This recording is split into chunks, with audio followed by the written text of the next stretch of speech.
N'Golo Kanté left the physiotherapy clinic with calm steps, still feeling a slight stiffness in his muscles but satisfied with the progress he had been making.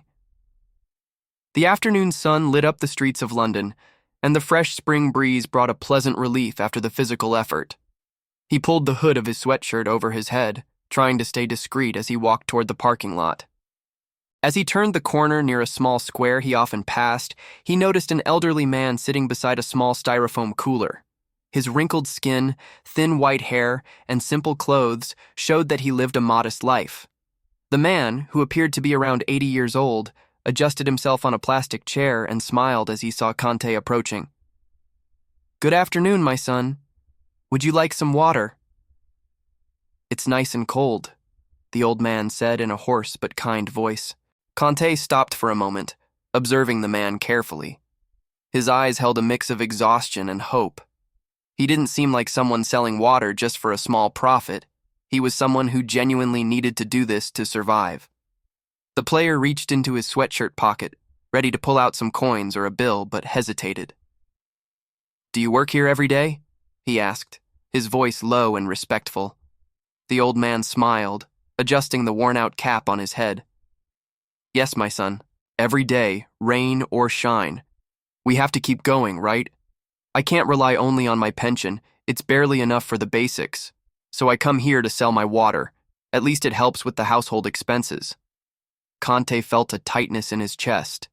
He knew many people faced hardships, but seeing someone of this man's age still having to work hard just to make ends meet deeply moved him.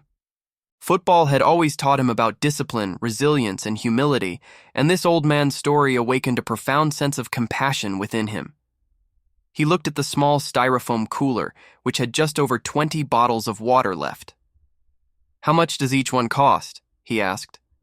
The old man looked at him, surprised by the question. "Oh, it's very cheap. Just £1.50 each," he replied, not expecting much more than the purchase of 1 or 2 bottles. Kanté gave a small smile, shaking his head. "I'll take them all." The old man widened his eyes, confused. "All of them, my son." "But that's a lot." "Yes, all of them. You've worked enough for today. I think you deserve to rest." Without waiting for a response, Kanté took out his wallet and handed over a generous amount of money, far more than the total price of the water. The old man held the bills with trembling hands, looking at the player as if he couldn't believe what was happening. "My God, all this? You don't have to, my son. I just—" "Please take it," Kanté said, his gaze firm but gentle. "You deserve it." The old man tried to protest, but in the end, he just smiled, his eyes welling up with tears. "May God bless you, my son. Truly." Kanté nodded, picked up a few bottles of water, and began walking away. But as he made his way to the car, he felt something different inside him, something that wouldn't fade so easily. That night, Kanté tried to sleep as usual, but something unsettled him. He tossed and turned in bed, staring at the dark ceiling while the events of the afternoon replayed in his mind over and over again. The old man's face, his tired voice, the humble way he spoke about his daily work, it all echoed in his head. He had always known that life could be difficult for many people, but there was something about that man that touched him in a different way. Maybe it was the resigned way he accepted his routine, without complaints, without lamentations, just living one day at a time, doing what needed to be done to get by. Kanté closed his eyes and tried to push the thoughts away, but the discomfort lingered. After all, he knew that the money he had given the old man that day might help him for a while, but what about later? What about the following days when he would have to return to that same sidewalk with his styrofoam cooler? The money would run out, and he would go back to the same struggle as always. He turned to his side, pulled the blanket over his body, and sighed. Could he simply forget? Move on with his life? He could, of course, but something inside him wouldn't allow it. He wasn't that kind of person.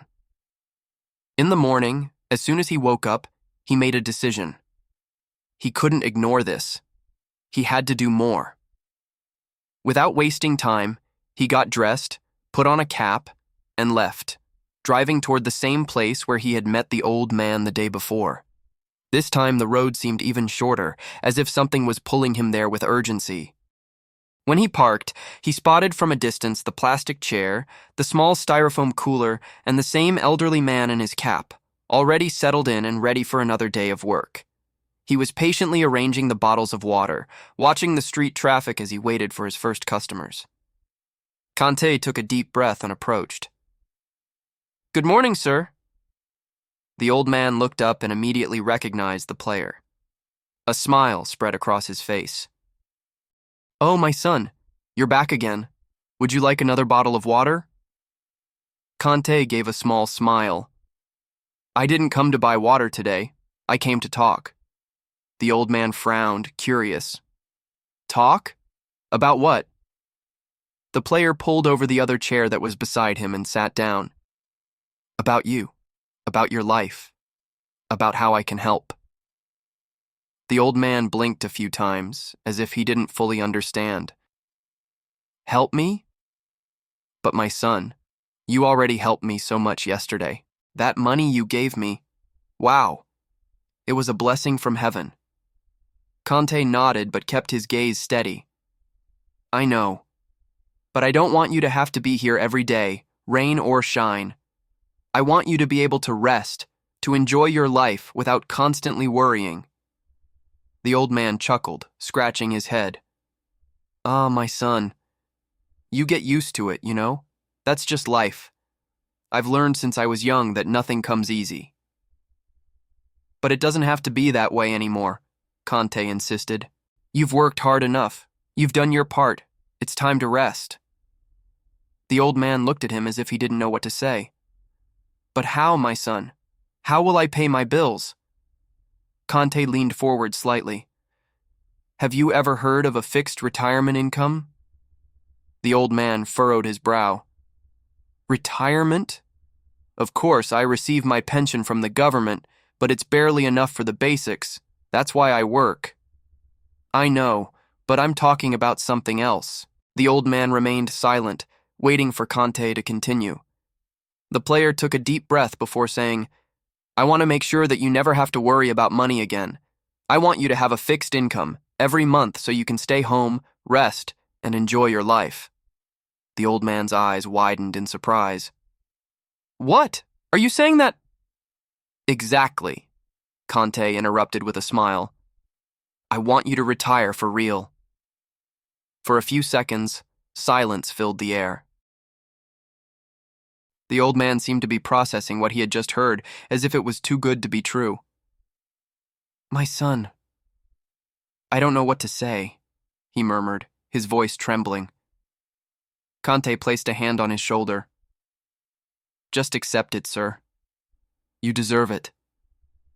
And at that moment, the old man realized that, perhaps for the first time in many years, he could truly rest. The old man's eyes filled with tears. He blinked a few times, trying to hold back the emotion, but the truth was that those words had caught him completely off guard. Selling water on the streets was something he had done for so long that he couldn't even imagine what life would be like without it. And now this young man, whom he barely knew, was offering him the chance to stop, to rest. "My son, I don't even know what to say," he murmured, his voice trembling with emotion. This is too much." Kanté smiled kindly. "You don't have to say anything. I just want you to accept it." The old man lowered his head for a moment, staring at his trembling hands on his knees. When he looked up again, there was a mix of gratitude and disbelief in his expression. "But why? I'm just an old man selling water on the street." Kanté shook his head. "You are much more than that. You are a man who has worked hard all his life, who has faced challenges and still carries himself with dignity. The world needs more people like you." The old man took a deep breath, trying to absorb everything. "But how would this work?" "I'll take care of everything," Kanté said. "I want to make sure you receive a fixed amount every month so you never have to worry again. You won't need to sell water anymore. You can stay home, enjoy your family, your friends. The old man let out a small laugh, running his hand over his face as if trying to wake up from a dream. This is unbelievable. I never imagined something like this. Kanté leaned in slightly. So tell me, do you accept? The old man remained silent for a moment, looking down at the ground, at the small cooler beside him, at the bottles of water. That little space had been his livelihood for years. He had never complained, never questioned it, but he had also never imagined that he could simply stop. When he finally looked back at Kanté, a shy smile appeared on his face. I accept, my son. From the bottom of my heart, I accept. Kanté nodded, satisfied. Then it settled. He took out his phone and started noting down some of the old man's details, his full name, address, and phone number. He wanted to make sure everything was set up properly. Then, he explained that in the coming days, someone would reach out to him to formalize the financial support. The old man was still visibly emotional. You changed my life today, my son, he said, his voice thick with emotion. Kanté smiled and shook his hand firmly. You deserve it. After a few more minutes of conversation, the player said goodbye, leaving the old man sitting there, still processing everything that had just happened. But something was different now. For the first time in a long while, he wasn't thinking about how many bottles he needed to sell that day. In the days that followed, everything happened just as Kanté had promised. The player ensured that the old man's retirement plan was securely arranged, guaranteeing that he would receive a dignified amount every month. Before long, the man was finally able to stay home, without having to endure the sun or rain just to make a living. And every morning, as he woke up without the burden of having to go out and work, he thought of that humble young man who had appeared in his life and given him something he never expected to have again: rest.